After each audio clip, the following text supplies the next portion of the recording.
Hi everyone, welcome back. In this lesson we are going to download Adobe XD on our phone.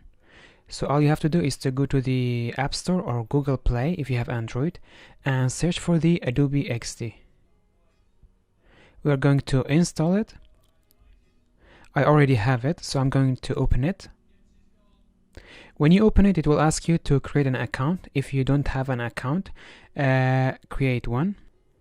You can use your Adobe account as well. In this case, I'm going to use my Adobe account. After you log in, you will have something like this. Just press continue. After that, you should be inside the application. The next thing we are going to do is to connect our phone with the USB. Don't forget, you need to do this step to be able to run your app. So connect it to your laptop or any computer that you have, and then tap on this icon. Now your app should automatically come onto your screen. So just like this, I have my application here.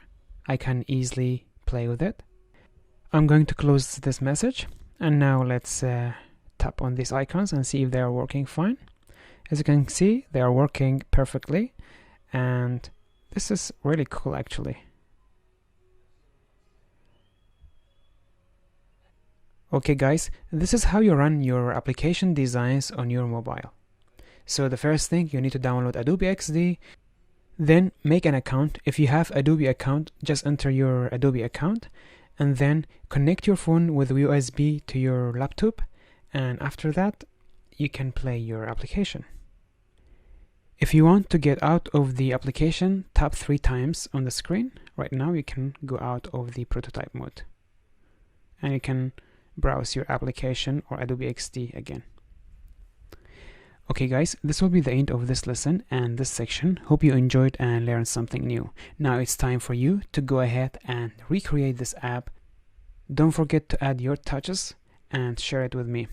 I will see you in the next lesson. Bye bye.